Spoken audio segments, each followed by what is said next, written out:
Welcome back to Harbour Unboxed. Now, last week I showed you just how well the Ryzen 3 2200G performs when overclocked with a basic air cooler worth about $20. In short, I was able to overclock the GPU to 1.65 GHz, the CPU cores to 3.9 GHz, and with this overclock in place and our budget cooler, we were able to keep temperatures under 60 degrees when gaming.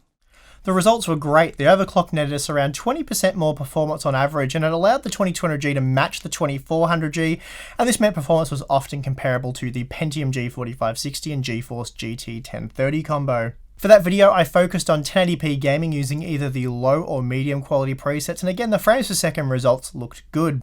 In fact, depending on the title, they looked very good. But what does the game actually look like when using these settings, and how smooth is it? Well, in today's video, we're going to take a closer look at gameplay itself and ignore all the benchmark graphs, which isn't going to be easy for me because I do love my benchmark graphs. All of the following gameplay has been recorded using the Ryzen 3 2200G with the GPU overclocked to 1.65 GHz and the CPU cores at 3.9 GHz. Then we have 8GB of dual channel DDR4 3200 memory on the MSI B350 Mortar motherboard. Right, so we've got 16 games to check out. Let's get into it. It's been some time since I actually played Battlefield 1, and I was thrown into a map I didn't recognise. I assume this is a new map, but what do I know? Actually, what I do know is that with the low quality preset, the game still looked okay, and the overclocked 2200G played superbly with smooth and consistent frame rates. Here we saw that the frame rate was consistently above 40 FPS, and I saw just over 50 FPS on average. So overall, a very satisfactory gaming experience at 1080p. Having been so pleased with Battlefield 1, I then quickly jumped into Battlefront 2. Normally, I would describe this game as beautiful and well optimized. Although it did still look quite nice with the low quality preset, the performance was horrible on the APU. The game stuttered like mad, so some driver work will be required here. Another fail can be seen when trying to play Ashes of the Singularity. I mean, technically it is still possible to play this title, but the frame rates were low, and I personally wouldn't actually enjoy playing under these conditions. Stuttering could also be seen at times, and for those wondering, I did test with the DirectX 12 API. The game kept crashing when I tried to use the Vulkan API. Like Battlefield 1, the Call of Duty World War II multiplayer experience was quite good. This time I was using the normal quality settings, which I'd equate to sort of a medium type setting. This time I saw a minimum of 37 FPS and an average of around 50 FPS. So it was certainly playable, but unlike Battlefield 1, the experience wasn't perfect. There was the odd frame hitch here at times, but nothing like what we saw with Battlefront 2.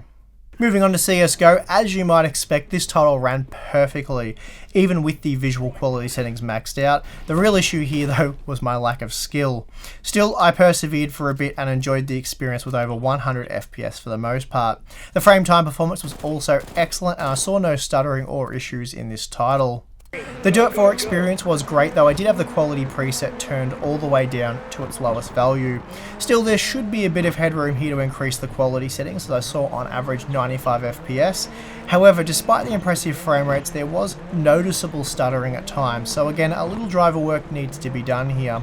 Increasing the quality settings didn't reduce the overall frame rate that much, but it did increase the amount of stuttering I was seeing, so that's the reason why I went for the lowest possible quality preset.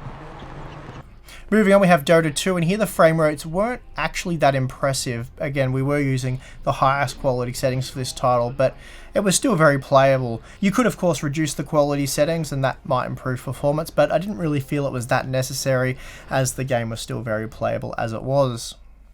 Then we have F1 2017, and this is probably one of the best examples I have of a game that looks good and plays even better on the Raven Ridge APUs. Granted, the frame rates weren't super high, but they were very smooth, and we saw no frame stuttering at all. Also, it's well worth noting that for this title we were using the medium quality preset with TAA enabled, so if you prefer higher frame rates over visual quality, then there is room to move with this title. Moving on, I gave Fortnight a whirl, and this is another title that played very well. With the medium quality preset enabled at 1080p with 100% render scale, I saw almost 80 FPS on average with a minimum of 55 FPS. There was the odd frame glitch here and there, but it didn't really detract from the overall gaming experience, and I would describe the gameplay as very smooth. Grand Theft Auto 5. Now this was a mixed bag for me. Sometimes it played really well at over 50 FPS and it was really consistent, but then at other times it was really stuttery, like second long pauses, and I even ran into sections of the map that completely failed to render. For testing I did use with the lowest possible quality settings, and I also tried with a 2GB frame buffer, though none of this seemed to help. So this is another title that needs a bit of driver work. Along with F1 2017, I have to say Overwatch was one of the best experiences I had when testing the overclocked 2200G. Using the medium quality preset, the game averaged 70 FPS and never dipped below 56 FPS. The frame time performance was also excellent. Here we were faced with extremely smooth and consistent gameplay. I actually had a heap of fun playing Overwatch on this APU, and if you're someone who's spent countless hours sharpening your skills, I'd say you're still able to perform at your best on this APU. A game that I was sure would run well was Prey, and well, that was indeed the case. That said, I was forced down to the very low quality settings, and this allowed for between 40 and 50 FPS, and there was the odd frame spike here and there, but it was nothing I'd really worry about. I didn't notice it when playing. Overall, the performance was good for a sub 60 FPS experience, and of course, as you can see, it was very playable. I had expected that PUBG would deliver the worst experience of all the games I'd decided to play, and while it certainly wasn't good, it actually wasn't as poor as what I saw in Battlefront 2 and Ashes of the Singularity, for example. That said, it was still barely playable, with frame rates often hitting or barely hitting 30 FPS. Moving on to Rocket League, this is a title that I had expected would play probably a little better than it did actually. Granted, we are at 1080p with the maximum quality settings, but for some reason I thought that a constant 60 FPS would be possible. Still, it certainly wasn't a poor experience, and I saw an average of 51 FPS and a minimum of 42 FPS, and the frame time performance was very solid. So Rocket League fans have a lot to look forward to with this budget APU.